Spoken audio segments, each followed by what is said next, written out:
व्यासपीठ पे बैठ करके भगवान जो हमारी वाणी से जो शब्द निकलवाते हैं वो हम निकालते हैं, जो कथा का भाव देते हैं वो कथा हम गाते हैं। मेरा खुद का कुछ भी नहीं है, मेरा कुछ भी नहीं है। क्यों?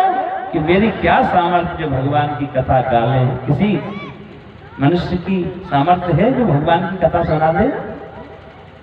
भगवान की कथा भगवान ही गाते हैं, भगवान ही सुनते हैं, भगवान ही सुनवाते हैं। व्यक्ति की सामर्थ्य नहीं है। ये कथा जो आपके गांव में हो रही है, क्या किसी व्यक्ति की सामर्थ्य थी? बताओ आप लोग, अगर मैं झूठ बोल रहा हूं, किसी व्यक्ति की सामर्थ्य थी? वृंदावन धाम से जानते हो, कथावाचक आप सब जानते हो कैसे आते हैं और कथावाचकों की क्या व्यवस्था होती है। आप लोग सब कथा करा चुके हो, कराते हैं। लेकिन एक संत ही ऐसा है कि कितने बड़े से बड़ा वक्ता हो, संत के चरणों में झुका रहता है, संत की वाणी को काट नहीं सकता। मैं उड़ीसा से आया हूं, भुवनेश्वर से कथा करके, और 9 दिन राम कथा गा के आया। महाराज जी का फोन पहुंचा, आपको 8 तारीख को आना है और आपको कोटा गांव में, कोटा में प्रवचन करना। तो पहले कोटा बोले तो हम तो कोटा राजस्थान का समझे, शहर है कोटा का नाम। मैं तो गांव बोले, गांव है सोनभद्र में, जिला में गांव पड़ता है। महाराज जी आप वहां आइएगा। तो संत की वाणी, मैं महाराज के आदेश को अवहेलना नहीं कर सकता। 2 दिन का रास्ता है भुवनेश्वर का, सीधा आया और आपके बीच में ये दास जैसी भी सेवा है भगवान की कर रहा है। लेकिन देखिए, अनायास अगर हमको सोना मिल जाए, अनायास हमको धन मिल जाए, अनायास हमको पद मिल जाए, तब जानना कि ईश्वर की कृपा है, हमारा कोई पुरुषार्थ नहीं है। ये सब आपको 2-3 दिन में ही मिला है, ये अनायास मिला है। ये आपको गर्व होना चाहिए कि एक संत की कृपा से मिला है। तो तन मन धन से हम सहयोग भी नहीं कर सकते, हम समय पे कथा श्रवण करने नहीं आ सकते, हम समय पे व्यवस्थाएं नहीं दे सकते। ये हमारा दायित्व नहीं है क्या? ये हमारा दायित्व है। अगर हम सनातनी हैं, अगर हम हिंदू हैं, अगर हम गौ माता, भारत माता, गंगा माता को अपनी मां मानते हैं, तब हमको सेवा करना चाहिए। महाराज, सेवा का जो भाव होता है वो संत के अंदर ही होता है। संत पिट बसलता के धरने, पर हित हित सबन की करनी। वृक्ष है, उदाहरण दिया वृक्ष का। वृक्ष है, इस गर्मी में, तपन में हम और आप एसी, कूलर, पंखा में लेटे हुए हैं, कथा शाम को श्रवण कर रहे हैं क्योंकि दिन में धूप है। लेकिन ये वृक्ष, क्या एसी लगी है इनको? इनके जीव नहीं है? ये स्वयं भगवान, सूर्य भगवान की किरणों का जो तेज है उसको सहन कर रहे हैं, ताप को सहन करके आपको छाया दे रहे हैं। ये हमको सीख नहीं है क्या? नदी है आपके आसपास, 2 नदी हैं, जल का प्रभाव करती है। वो जल हम और आप पान करते हैं, पशु पक्षी पान करते हैं। किसी से पैसे ले रही है नदी? कोई पक्षपात करती है नदी? कोई पक्षपात करता है वृक्ष? कोई भी जाए उसको छाया मिलेगी, चाहे वो अमीर हो, चाहे गरीब हो, चाहे किसी जात का हो, किसी धर्म का हो, किसी वर्ण का हो।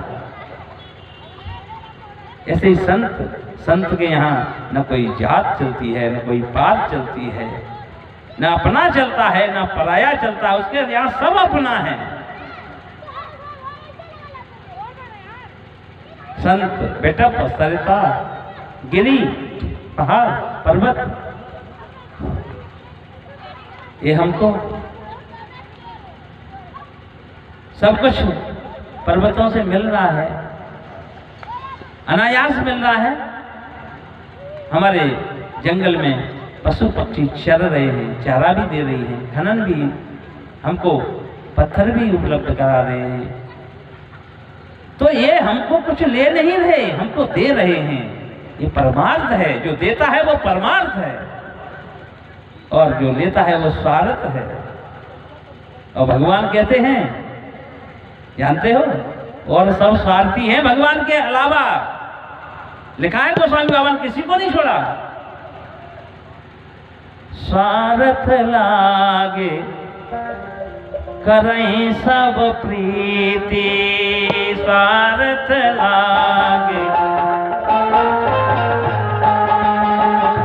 सुर नर मुनि सब की यही रीति, स्वार्थ लागे करें सब प्रीति।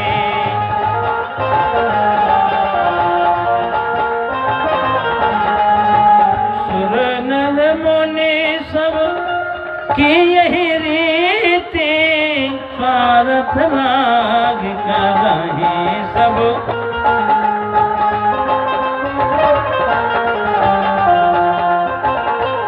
और भगवान का स्वभाव जानते हो, प्रभु का स्वभाव कैसा है? ये संत बिटप सरिता के धरनी, यही तो भगवान का स्वरूप है। अर्जुन को विराट स्वरूप दिखाया तो क्या लिखा है?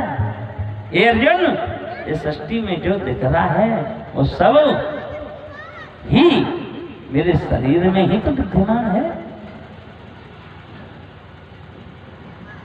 स्वार्थ रहित सखा सब ही के,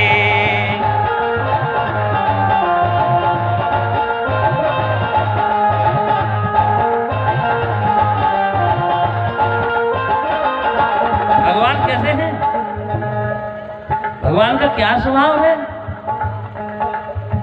बोले स्वार्थ रहित, वहां स्वार्थ नहीं है। प्रमाण, राम जी के रूप में जब आए भगवान जी,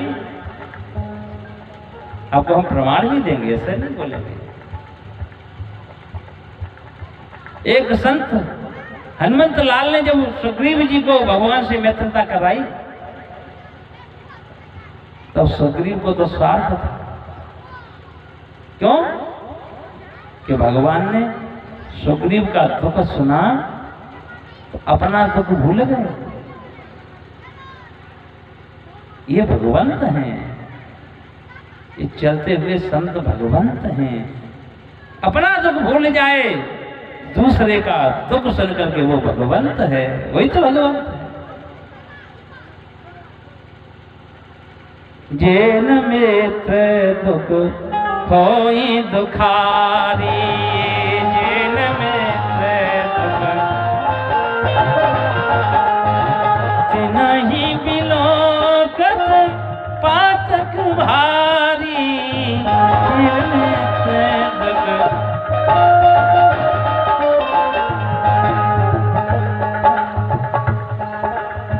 जेन मित्र दुख होई दुखारी,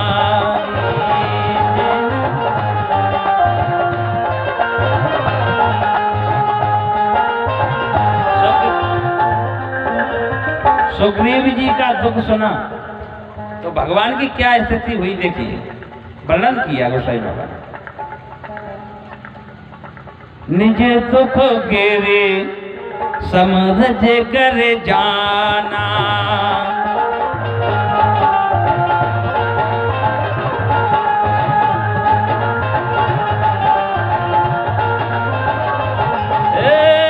मित्र का दुख रज मेरे समाना, ये दुख गिरे समझ कर जाना।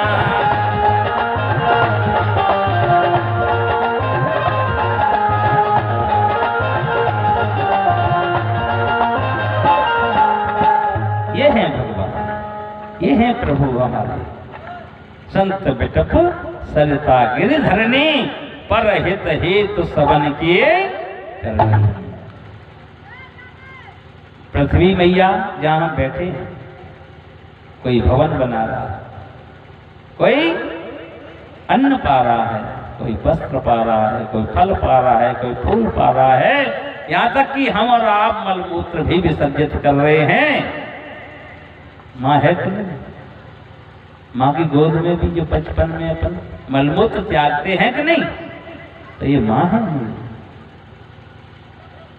और इनकी करनी परमार्थ, कोई पैसे नहीं ले रही, परमार्थ। जो परमार्थ का कार्य करे वही भगवंत है, वही भगवंत का स्वरूप है।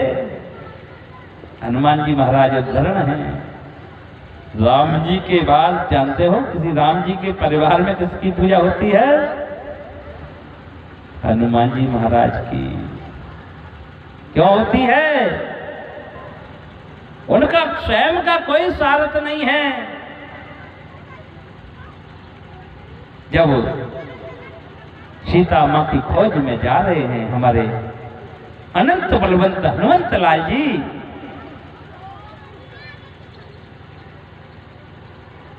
पर्वत ने कहा हनुमान जी थोड़ा विश्राम करिएगा। तब हनुमान जी बोले, क्या बोले, क्या सुंदर बोले, राम काज कीने बिनो मोए कहां विश्राम। ये भगवान का कार्य है, भगवान का ही तो कार्य है। और 7 दिन श्रीमद् भागवत की कथा यज्ञ हो रहा है, तो हम और आप जगह यदि भगवान के भक्त कहते हैं अपने आप को, तो यदि भगवान का दास मानते हैं, तो यदि भगवान की पूजा अर्चना करते हैं, तो आडंबर करते हैं, तो कोई बात नहीं। ये सच्चे प्रेमी हैं तो 7 दिन तक राम काज कीने बिनु मोए कहां विश्राम, ये भाव होना चाहिए। तब हमारा उत्सव भव्य होगा, आयोजन सफल होगा, क्षेत्र में नाम होगा, भगवान के यहाँ आपका धाम होगा। और महाराज सोचा सब हो जाएगा, हमें क्या करना, सब हो जाएगा, हमें क्या करना, हमें क्या क्या लेना देना। तब कहते ही रहो आप आडंबरी हो, आप भगवान के भक्त नहीं हो, आप अपने आप को धोखा दे रहे हो, किसी और को नहीं। बिनु सत्संग विवेक न होई, बिनु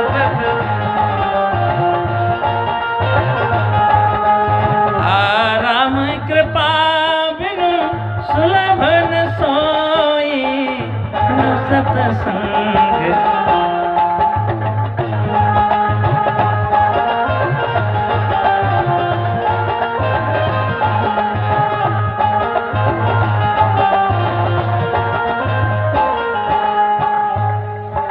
ये सत्संग हो रहा है, यही तो सत्संग है, यही तो लाभ है जीवन का। असली सुख यही है जीवन का। एक घड़ी आधी घड़ी, मैया नींद तो नहीं आ रही? हाँ आ रही होगी, क्योंकि कथा ये राम की कथा है, इसमें निद्रा देवी भी आती है। एक घड़ी आधी घड़ी और आधी में पुनिया, तुलसी संगत साधु की, तुलसी चर्चा राम की। जानती हो, नींद ले रही हो, जानती हो ये क्या है, तो कितना फल मिलेगा इससे। तुलसी चर्चा राम की, हरे कोटि अपराध। जो हम और आपसे जाने अनजाने में जो भी पाप होते हैं, हर किसी से पाप होता है। कोई व्यक्त कर देता है, वो संत है। जो छुपा लेता है वो संसारिक जीव है। गलतियां सबसे होती हैं, पर जो भगवान के चरणों में सुख दुख अच्छा बुरा सब समर्पण करके और वाल्मीकि जी महाराज की तरह साष्टांग हो जाता है, किसी सदगुरुदेव की शरण में चला जाता है, तब वो जगत पूज्य हो जाता है। उल्टा नाम जपत जग जाना,